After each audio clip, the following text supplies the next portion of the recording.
نہایت محترم و معزز سامعین و سامعات، السلام علیکم ورحمۃ اللہ وبرکاتہ۔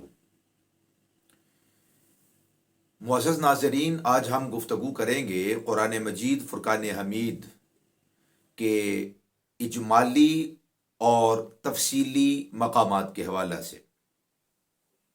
یعنی قرآن مجید فرقان حمید میں بہت سارے ایسے مقامات ہیں کہ جہاں پر اجمال ہے۔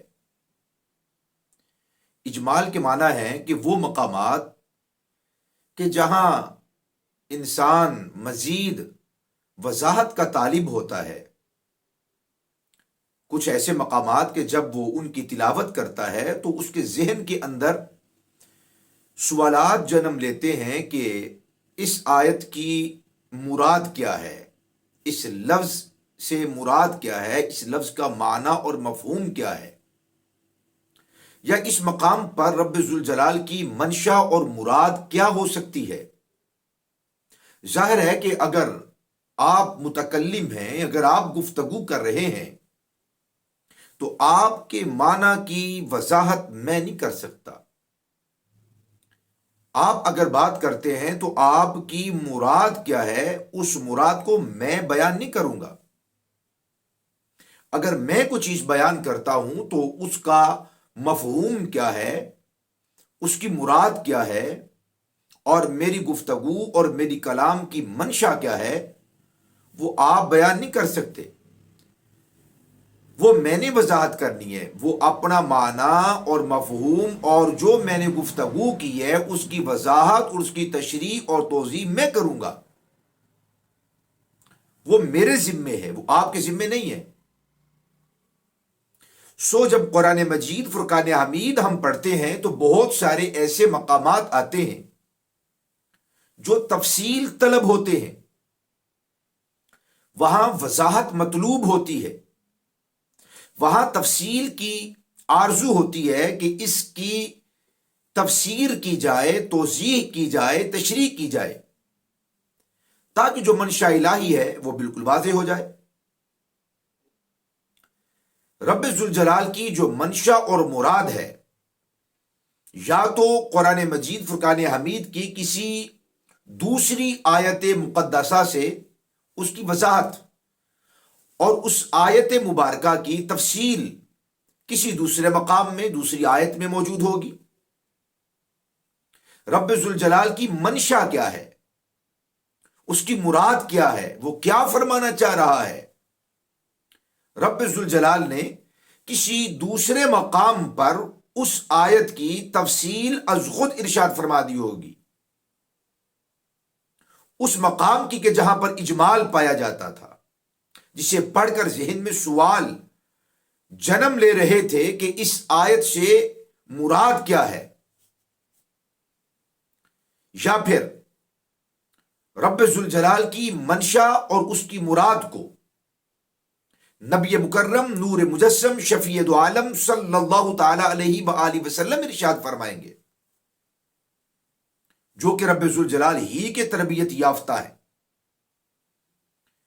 آپ صلی اللہ علیہ وسلم اپنی احادیث میں اس کی وضاحت ارشاد فرمائیں گے کہ اس آیت کا یہ معنی ہے، اس مقام پر رب ذوالجلال کی یہ منشا ہے، رب ذوالجلال کے اس فرمان عالی شان کی صحیح مراد یہ ہے۔ دوسرے نمبر پر رسول اکرم صلی اللہ علیہ وآلہ وسلم اس مقام کی اجمالی مقام کی تفصیل حضور آقا کائنات صلی اللہ علیہ وسلم ارشاد فرمائیں۔ اور تیسرے نمبر پر اس آیت کی تفسیر اصحاب رسول بیان کریں گے۔ یعنی اگر کوئی ایسا مقام ہے کہ جس کی تفصیل قرآن مجید نے کسی دوسرے مقام پر ارشاد نہیں فرمائی، یا اس مقام کی تفصیل اور تشریح نبی مکرم نور مجسم شفیع دو عالم صلی اللہ علیہ وسلم نے ارشاد نہیں فرمائی، تو تیسرے نمبر پر یہ دیکھا جائے گا کہ کیا اس مقام کی تفصیل، توضیح، وضاحت اور تشریح کیا اصحاب رسول نے بیان کی ہے۔ بالیقین اصحاب رسول وَكُلًّا وَعَدَ اللَّهُ الْحُسْنَى کے تحت جنتی ہیں، اور جنتی کبھی بھی اپنی طرف سے بات نہیں کہہ سکتا، اپنی تمنا، آرزو اور اپنی چاہت کے مطابق اپنی تفسیر جو اس کے دل کے اندر خیال آ جائے اور وہ اللہ اور اس کے رسول کی تعلیم و تربیت نہ ہو، ایسا کوئی بھی صحابی نہیں کہہ سکتا، کیونکہ محققین نے نہایت ارکریزی کے ساتھ، نہایت جانچ پڑتال کے ساتھ یہ فیصلہ صادر کیا، اور یہ فیصلہ مسلم ہے، اور اس فیصلے کو کوئی چیلنج نہیں ہے۔ بڑے بڑے شیوخ، اکابرین اور ائمہ نہایت جانچ پڑتال اور تحقیق کے بعد اس مقام پر پہنچے کہ کسی ایک صحابی نے حدیث رسول صلی اللہ علیہ وآلہ وسلم بیان کرنے میں کبھی بھی کذب بیانی سے کام نہیں لیا۔ زندگی میں کسی ایک صحابی سے بھی ثابت نہیں ہے کہ انہوں نے حدیث رسول صلی اللہ علیہ وسلم سماعت نہ کی ہو اور اپنی طرف سے کہہ دیا ہو کہ یہ حدیث رسول ہے۔ یعنی وضع حدیث جیسے جرم کے ساتھ کوئی ایک صحابی بھی متہم نہیں ہے، خواہ اس صحابی کو طویل رفاقت رسول اللہ صلی اللہ علیہ وسلم کی میسر آئی ہو یا طویل رفاقت حضور آقا کریم علیہ الصلوۃ والسلام کی میسر نہ آئی ہو، کوئی ایک صحابی بھی متہم نہیں ہوا وضع حدیث کے ساتھ کہ انہوں نے گھڑی ہو حدیث، جھوٹ بولا ہو رسول اللہ صلی اللہ علیہ وسلم پر۔ اس لیے تیسرے نمبر پر یہ دیکھا جائے گا، اگر قرآن مجید کے اجمال کی تفصیل قرآن سے نہ ملے، نمبر دو حدیث رسول سے اس کی تفصیل نہ ملے، تو پھر تیسرے نمبر پر یہ دیکھا جائے گا کہ اس قرآنی اجمال کی تفصیل اصحاب رسول میں سے کسی نے بیان کی ہے، تیسرے نمبر پر اصحاب رسول، اور چوتھے نمبر پر ائمہ مجتہدین، مفسرین، محدثین، علماء، نجبا، نقبا، اولیاء، صلحاء، اغواث، اقطاب، ابدال، جو متقی، پرہیزگار، اللہ والے، جن کی اللہ سبحانہ و تعالیٰ نے ہر قسم کی رذائل سے، قبائح سے، نقائص سے، عیوب سے، گناہوں سے حفاظت فرمائی ہے، چوتھے نمبر پر پھر ان کی تفصیل کو دیکھا جائے گا۔ اگر قرآنی اجمال کی تفصیل قرآن سے نہ ملے، نمبر دو حدیث رسول سے نہ ملے، نمبر تین اصحاب رسول کے اقوال و آثار سے نہ ملے، تو چوتھے نمبر پر ائمہ مجتہدین، ائمہ دین اور صالحین اور علماء کی تفصیلات اور تفسیرات اور تشریحات کو دیکھا جائے گا کہ وہ اس آیت مبارکہ کو کیسے سمجھے۔ یہ ایک ترتیب ہے فہم قرآن کے لیے، قرآن فہمی کے لیے، اور ان کو مد نظر رکھا جائے گا۔ قرآن مجید فرقان حمید میں بہت سارے مقامات اجمال ہے وہاں پر، اور ان کی تفصیل قرآن مجید کا دوسرا مقام بیان کرتا ہے۔ مثال کے طور پہ رب ذوالجلال ارشاد فرماتا ہے وَهَذَا صِرَاطِي مُسْتَقِيمًا وَهَذَا صِرَاطِي مُسْتَقِيمًا فَاتَّبِعُوهُ وَلَا تَتَّبِعُوا السُّبُلَ، یہ میرا صراط مستقیم ہے، یہ میرا سیدھا راستہ ہے۔ فَاتَّبِعُوهُ، میرے اس راستے کی پیروی کرو، وَلَا تَتَّبِعُوا السُّبُلَ، اور کسی راستے کی اتباع نہ کرو اور کسی راستے کی پیروی نہ کرو۔ یہ جو فرمایا وَهَذَا صِرَاطِي مُسْتَقِيمًا، یہ میرا سیدھا راستہ ہے۔ کون سا سیدھا راستہ؟ اس صراطی مستقیمن سے، صراط مستقیم سے کیا مراد ہے؟ اجمال ہے۔ کون سا راستہ؟ اللہ کا کون سا راستہ ہے؟ رب ذوالجلال تو چلنے پھرنے دوڑنے سے پاک ہے، تو یہاں صراط سے کیا مراد ہے؟ یہاں اجمال تھا کہ اللہ کا راستہ کون سا ہے، اللہ سبحانہ و تعالیٰ کا راستہ کون سا ہے۔ تو اس اجمال کی تفصیل دوسرے مقام پر بیان کی گئی سورہ فاتحہ کے اندر، اہدنا الصراط المستقیم، صراط مستقیم، اے نماز پڑھنے والے، اے فاتحہ پڑھنے والے، یہ دعا کرو، اے صاحب ایمان، اے مسلمان، دعا کرو، کیا؟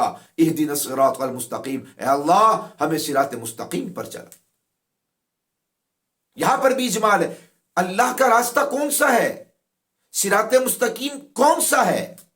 تو فرمایا صراط الذین انعمت علیہم، راستہ ان لوگوں کا راستہ، ان لوگوں کا راستہ جن پر تو نے انعام کیا، یعنی اللہ کا راستہ اللہ کے بندوں کا راستہ ہے.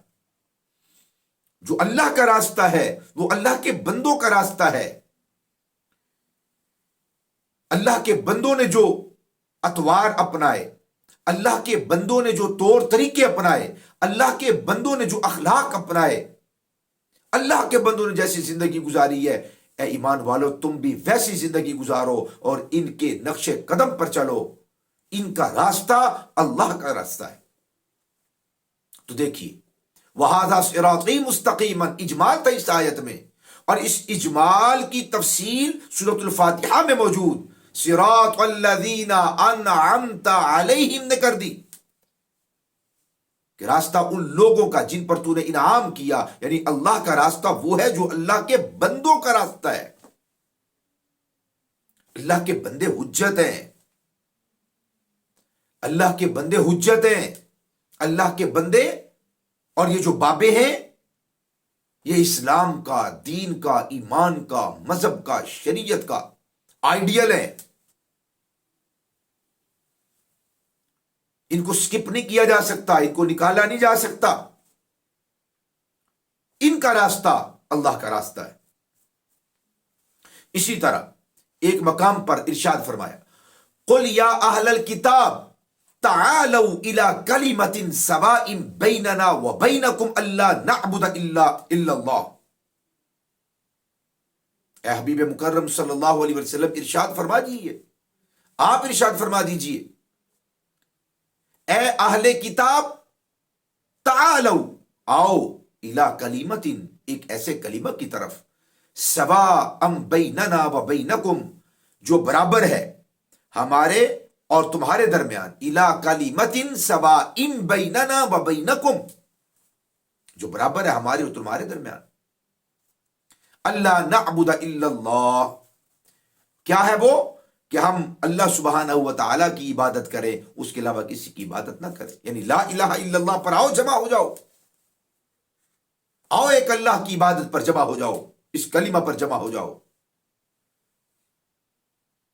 اچھا، اس آیت مقدسہ میں فرمایا یا اہل الکتاب، اے کتاب والو، اے وہ لوگوں جن کو کتاب دی گئی. اب سوال آتا ہے کہ اہل کتاب سے کون لوگ مراد ہے؟ کن کو فرمایا گیا اہل کتاب؟ کیونکہ قرآن کو بھی کتاب فرمایا گیا ہے. الف لام میم ذالک الکتاب لا ریب فیہ ھدی للمتقین، یہ وہ عظیم الشان بلند رتبہ کتاب ہے جس میں شک کی گنجائش نہیں ہے، اور متقین کے لیے ہدایت ہے. قرآن مجید فرقان حمید کو بھی کتاب کہا. انہ لقرآن کریم فی کتاب مکنون لا یمسہ الا المطہرون تنزیل من رب العالمین. قرآن بھی کتاب ہے، اور جن کو کتاب یعنی قرآن دیا گیا، ان کو بھی تو کتاب دی گئی نا، قرآن بھی ایک کتاب ہے. تو سوال پیدا ہوتا تھا، یہ جو فرمایا قل یا اہل الکتاب تعالوا الی کلمۃ سواء بیننا وبینکم الا نعبد الا اللہ، کیا اس اہل کتاب سے مراد اہل قرآن مراد ہے؟ سوال ذہن کے اندر یہ آتا تھا. یا کوئی اور بھی ہے کہ جن کو نبی اکرم صلی اللہ علیہ وآلہ وسلم پکار رہے ہیں کہ آؤ ایک کلمہ پر جمع ہو جاؤ. اہل کتاب سے کون لوگ مراد ہیں؟ تو ایک اور مقام پر فرمایا والذین اوتوا الکتاب من قبلکم، اہل کتاب سے مراد ہیں وہ لوگ کہ جن کو پہلی کتابیں عطا فرمائی گئی. والذین اوتوا الکتاب من قبلکم، اے ایمان والو تم سے پہلے جن کو کتابیں دی گئی، تورات دی گئی، انجیل دی گئی، زبور دی گئی. تو قل یا اہل الکتاب، اہل الکتاب کی اندر اجمال تھا، وہاں پہ سوال جنم لیتے تھے، سوال پیدا ہوتا تھا کہ اہل کتاب سے کون لوگ مراد ہیں؟ تو دوسری آیت نے والذین اوتوا الکتاب من قبلکم، اس آیت مقدسہ نے اس مقام کی تفصیل کر دی۔ وہاں جو سوال پیدا ہو رہا تھا کہ اہل کتاب سے کون لوگ مراد ہیں، اس آیت نے ان کی تفصیل کر دی۔ اسی کو کہا جاتا ہے تفسیر القرآن بالقرآن، قرآن کی تفسیر قرآن کے ذریعے سے۔ اب ایک آیت مقدسہ کو پڑھ کر جبکہ یہ بھی معلوم نہ ہو کہ یہ آیت مجمل ہے یا یہ آیت مفصل ہے، جب یہ بھی معلوم نہ ہو کہ یہ آیت ناسخ ہے یا یہ آیت منسوخ ہے، جب یہ بھی معلوم نہ ہو کہ یہ آیت خفی ہے یا ظاہر ہے، یہ آیت کا تعلق مشکلات میں سے ہے یا نصوص میں سے ہے، جب یہ بھی معلوم نہ ہو کہ یہ آیت مجمل ہے یا مفسر ہے، جب یہ بھی معلوم نہ ہو کہ آیت متشابہات میں سے ہے یا محکمات میں سے ہے، اور آدمی چل پڑے ترجمہ پڑھ کر وہاں سے کوئی عقیدہ اخذ کر لے جبکہ اسے ان تمام چیزوں کے بارے میں معلومات ہی نہ ہوں، تو وہ ہلاکت کے گڑھے میں جائے گا کہ نہیں جائے گا؟ اگر نہیں جائے گا تو پھر کہاں جائے گا؟ وہ ہلاک ہو جائے گا، اس کا ایمان تباہ ہو جائے گا۔ لہذا از خود اپنی عقل کے گھوڑے نہ دوڑائیے، یا تو اتنا رسوخ دین کے اندر شریعت اور مذہب میں اتنے سنجیدہ اور سیریس ہو جائیں کہ آپ اتنا علم حاصل کریں، اتنا مقام حاصل کریں، اتنی معلومات حاصل کر لیں کہ آپ بے نیاز ہو جائیں، چوٹی کے عالم اور امام بن جائیں، تو بات کچھ عقل میں آتی ہے، ورنہ ضروری ہے کہ اکابرین کی تحقیقات کو مد نظر رکھا جائے، ورنہ انسان کے بہکنے، ضال اور مضل ہونے میں دیر نہیں لگتی۔ میرے دوستو، اسی طرح بعض آیات طیبات ہم پڑھتے ہیں تو اللہ تعالیٰ نے ہمیں بہت سارے احکام ارشاد فرمائے ہیں، سو ضروری ہے کہ ہم ان احکامات پر جو واضح آیات ہیں، واضح احکامات ہیں، ان پر ہم غور و فکر کریں، ہم پیچیدہ باتوں میں نہ جائیں، اور ہمیشہ ترجمہ قرآن کسی ماہر اور کسی استاذ کی نگرانی کے اندر رہ کر پڑھا جائے تو کامیابی ہوگی۔ از خود پڑھنے کی کوشش کریں گے تو گمراہ ہو جائیں گے۔ ایک اور مثال لیجئے، اللہ تعالیٰ ارشاد فرماتا ہے وَلَا تَدْعُ مِن دُونِ اللَّهِ مَا لَا يَنْفَعُكَ وَلَا يَضُرُّكَ فَإِنْ فَعَلْتَ فَإِنَّكَ إِذًا مِنَ الظَّالِمِينَ، اور خدا کے علاوہ کسی ایسے کو نہ پکارو جو تمہیں نہ تو نفع دے سکے اور نہ تمہیں کوئی نقصان پہنچا سکے، پھر اگر تم نے ایسا کیا، تم نے کسی ایسے کو پکارا جو نہ نفع دے سکے اور نہ جو تمہیں نقصان پہنچا سکے، تو تم ضرور ظالموں میں سے ہو جاؤ گے۔ پھر ایک مقام پر فرمایا وَمَنْ أَضَلُّ مِمَّنْ يَدْعُو مِن دُونِ اللَّهِ وَضَلَّ عَنْهُمْ مَا كَانُوا يَدْعُونَ مِن قَبْلِ، اور اس سے بڑا گمراہ کون ہے جو غیر خدا کو پکارتا ہے، یا پکارنے کا ذکر ہے غیر خدا کو۔ تو اب دیکھیں یہاں پکارنا ان آیات میں اور اس کے علاوہ کئی مقامات پر رب ذوالجلال نے پکارنے سے منع کیا ہے اور مذمت بیان کی ہے پکارنے والوں کی، اور ان آیات کو لے کر بولے بالے لوگوں کو بہکایا جاتا ہے، یا بولے بالے لوگ جو فقط ترجمہ پڑھتے ہیں اور اس سے آگے ان کی رسائی نہیں ہے، وہ اسی کو کھلے دین سمجھ لیتے اور اپنی عقل کو عقل تمام سمجھ لیتے، اور کہتے ہیں کہ پکارنا شرک ہے، کفر ہے، جبکہ کفر اور شرک اس وقت ہوگا جب اللہ سبحانہ و تعالیٰ کے علاوہ کسی اور کو خدا سمجھ کر معبود سمجھ کر، اللہ سمجھ کر پکارا جائے، کسی کو ندا دی جائے تو اللہ سمجھ کر پکارا جائے، تو اللہ سمجھ کر۔ اگر اللہ سمجھ کر، خدا سمجھ کر نہیں پکارا جاتا تو پکارنے کی اجازت قرآن کے اندر موجود ہے۔ جیسے رب ذوالجلال فرماتا ہے ادعوہم لآبائہم هو اقسط عند اللہ، لے پالک بچوں کو ان کے باپوں کے ناموں سے پکارو، یعنی ان کو پکارو، ادعوہم، ان کو پکارو، پکارنے کی اجازت دی گئی۔ حضور کے بارے میں فرمایا والرسول یدعوکم فی اخراکم، اور یہ رسول معظم، نور مجسم، شفیع دو عالم صلی اللہ علیہ وآلہ وسلم پچھلی جماعت کو پکار رہے تھے۔ رب ذوالجلال تو پکارنے کی اجازت دے رہا ہے۔ اور وہ آیت مقدسہ حضرت ابراہیم علیہ الصلوۃ والسلام نے عرض کیا تھا رب ذوالجلال کی بارگاہ میں، وَإِذْ قَالَ إِبْرَاهِيمُ رَبِّ أَرِنِي كَيْفَ تُحْيِي الْمَوْتَى، اس نے فرمایا، حضرت ابراہیم علیہ السلام نے عرض کیا مالک مجھے دکھائیے کہ آپ مردوں کو کیسے زندہ کرتے ہیں۔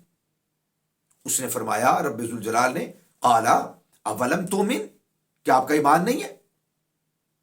عرض کی، قَالَ، عرض کی، بلا، کیوں نہیں، ایمان ہے، وَلَكِنْ لِيَطْمَئِنَّ قَلْبِي، مگر میں اطمینان قلب کے لیے، اپنے دل کے اطمینان کے لیے چاہتا ہوں کہ دیکھوں کہ مردے کیسے زندہ ہوتے ہیں۔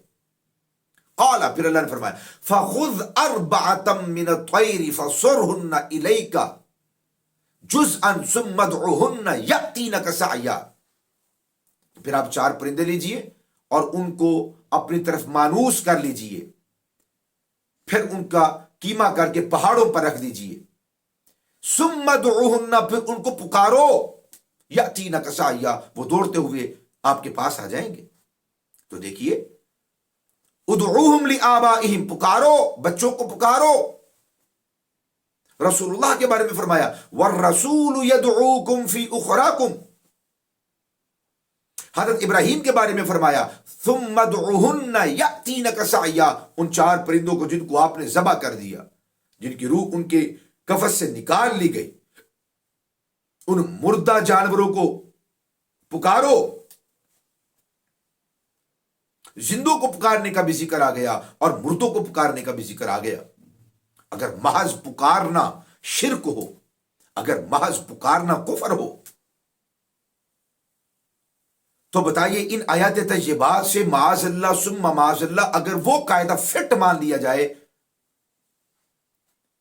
جو ان ظاہر بین لوگوں نے سمجھ لیا ہے، تو کتنی خرابی لازم آئے گی۔ بھائی، پکارنے سے مراد یہ نہیں ہے کہ مطلقاً جن کو پکارا جائے، بلکہ پکارنے سے کیا مراد ہے؟ پکارنے سے مراد ہے کہ اللہ سبحانہ و تعالی کے علاوہ کسی اور کو معبود اور خدا اور الہ اور اللہ سمجھ کر پکارا جائے، وہ پکارنا ممنوع ہے۔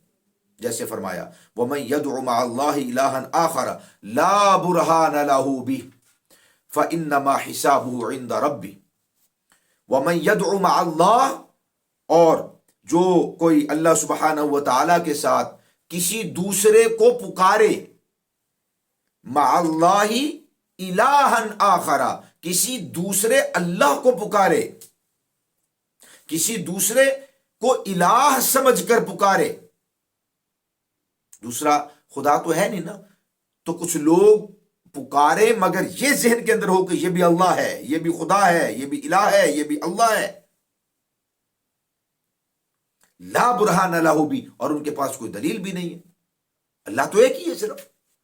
فَإِنَّمَا حِسَابُهُ عِندَ رَبِّي، تو ایسے لوگوں کا جو حساب ہے ان کے رب کے ذمہ کرم پر ہے، وہ حساب لے گا ان لوگوں سے۔ تو ممانعت فرمائی کہ جو کسی اور کو خدا سمجھ کر پکارے، اس آیت میں فرمایا وَمَن يَدْعُ مَعَ اللَّهِ إِلَٰهًا آخَرَ، جو کوئی پکارے کسی دوسرے کو خدا سمجھ کر،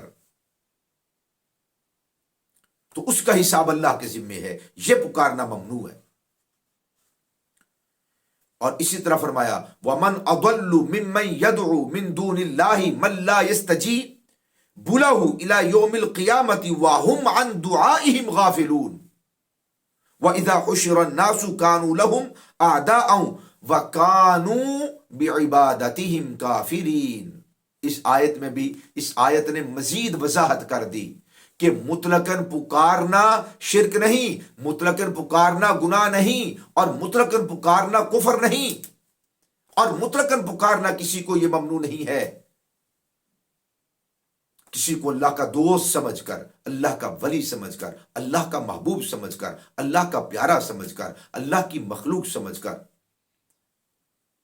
کسی کو پکار لیا تو یہ کفر اور شرک نہیں ہے۔ کفر تب ہوگا، شرک تب ہوگا جب اللہ سبحانہ و تعالی کے علاوہ کسی کو پکارا جائے خدا سمجھ کر۔ تو دیکھیے بعض آیات طیبات میں پکارنے سے منع کیا گیا، اور بعض آیات میں فرمایا، اللہ نے خود فرمایا کہ پکارو، خبر دی کہ رسول اللہ نے بھی پکارا۔ اللہ نے حضرت ابراہیم کو حکم دیا کہ تم ان مردہ پرندوں کو پکارو۔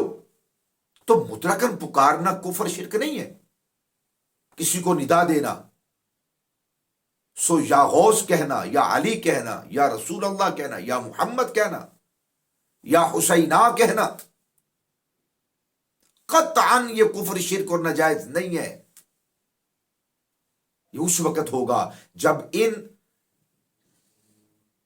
عالی مرتبت ذوات قدسیہ کو خدا سمجھ کر کوئی پکارے، اور کوئی خدا سمجھ کر نہیں پکارتا۔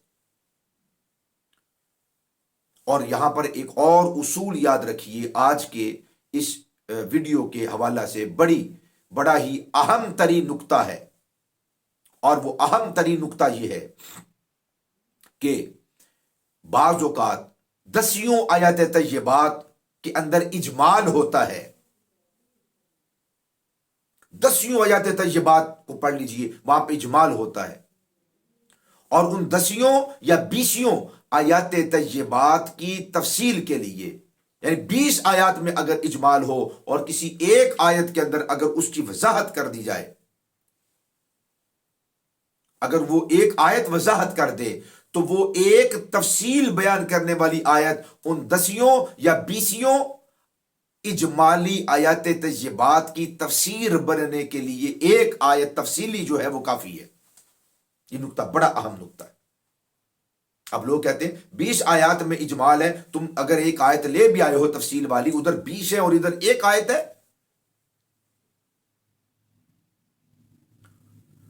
تو بھائی ایک اجمالی تفصیل، ایک تفصیل والی آیت مبارکہ 20 اجمالی آیات طیبات کی تفسیر بننے کے لیے کافی ہے۔ اس کے اوپر علماء کا، محدثین کا، مفسرین کا، علماء کا، بڑے بڑے اکابرین کا، ائمہ دین کا اس بات پر اتفاق ہے کہ وہ ایک تفصیلی آیت 20 اجمالی آیات طیبات کے لیے ایک تفصیلی آیت بھی کافی ہے۔